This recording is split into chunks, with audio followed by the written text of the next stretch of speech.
setiap hari Jumat yang sangat ditekankan untuk dibaca oleh setiap muslim adalah surah Al-Kahfi. Surah Al-Kahfi ini adalah asas keyakinan bagi seorang muslim. Setiap Jumat kita disuruh baca. Bahkan kata Nabi SAW, siapa yang membaca Al-Kahfi di malam Jumat, Allah akan berikan cahaya antara dia dengan Ka'bah. Kemudian dalam riwayat lain, siapa yang membaca Al-Kahfi di hari Jumat, dia akan selamat dari fitnah Dajjal. Di Al-Kahfi apa yang sedang diceritakan? Di beberapa ayat pertama adalah keyakinan yang dibangun oleh Allah Subhanahu wa taala. Bagaimana seseorang muslim yakin Al-Quran ini benar, lalu berpegang teguh pada apa yang ada di dalamnya, baik informasi ataupun hukum-hukum yang sudah terjadi sebelumnya, yang sedang terjadi di zaman sekarang, dan yang akan terjadi di masa akan datang. Dan semua yang dibutuhkan dalam roda kehidupan di muka bumi ini, dari sisi sosialnya, ekonominya, politiknya, semuanya ada dalam Al-Quran. Kemudian mulailah Allah Subhanahu wa taala memberikan gambaran 3 kisah yang unik sekali.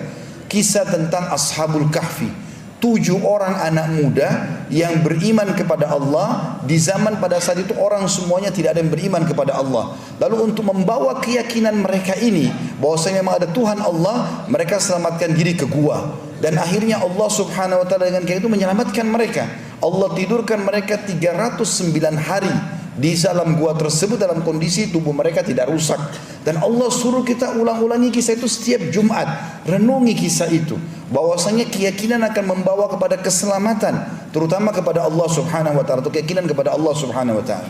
Kisah yang lain juga Allah ceritakan tentang perjalanan Nabi Musa dengan Nabi Khidir alaihi wassalatu wassalam.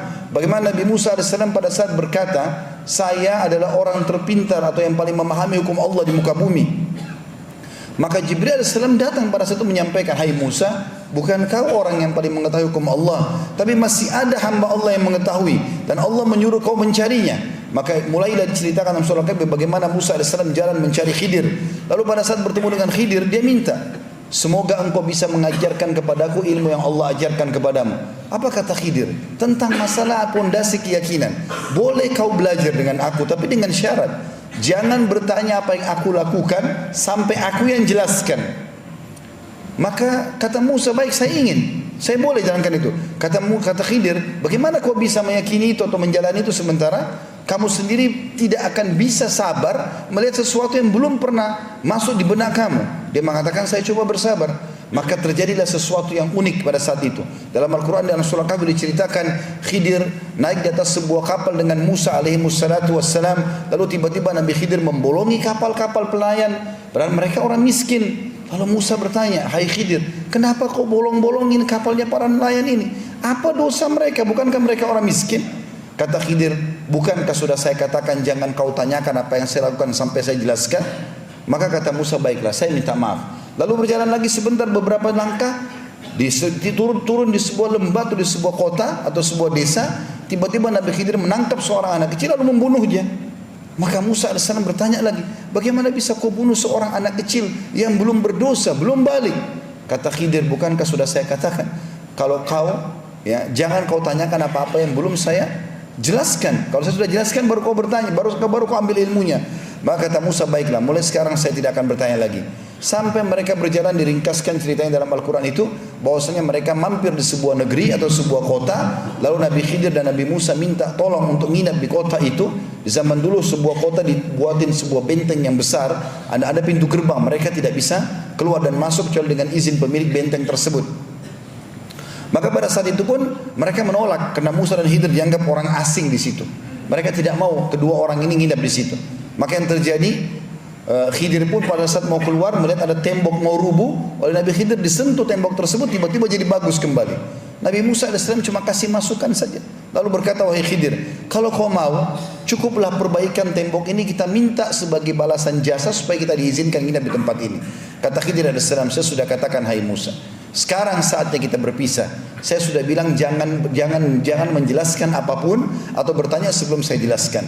Maka kata Khidir, maka sekarang saya akan jelaskan kepadamu kenapa saya lakukan ketiga perbuatan tersebut yang membuat kau tadi kaget itu.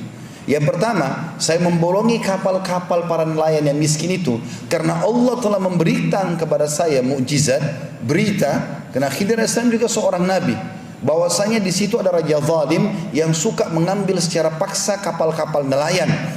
Dan kalau dia melihat ada bolongan saja sedikit, dia tidak akan mengambil kapal tersebut. Allah suruh saya membolongin kapal-kapal itu, nanti nelayannya tinggal tambal sedikit saja. Tapi dengan itu mereka tidak kehilangan kapalnya. Anak kecil yang saya bunuh itu juga sesuai dengan perintah Allah. Karena anak itu sangat durhaka dengan kedua orang tuanya. Dan Allah menyuruh saya membunuhnya, maka pencipta dia menyuruh saya membunuhnya, maka tidak ada dosa bagi saya.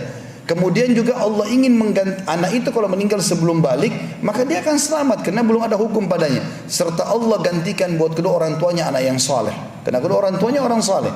Dan yang ketiga adalah saya memperbaiki tembok itu bukan karena saya berharap balasan, tapi di bawah tembok itu ada harta yang disimpan oleh ayah pemilik rumah itu. Jadi rumah itu rupanya dimiliki oleh dua anak yatim, ayahnya sudah meninggal. Di bawah tembok itu ayahnya meletakkan harta untuk kedua anaknya, tapi belum sempat dia jelaskan, kemudian dia meninggal dunia. Maka kalau rubuh tembok tersebut, masyarakat itu akan mengambil secara paksa. Maka saya disuruh oleh Allah perbaiki tembok tersebut sampai sudah bagus tembok itu, barulah kemudian nanti satu waktu kalau mereka dewasa Allah rubuhkan, harta itu akan dimiliki oleh anak yatim tersebut.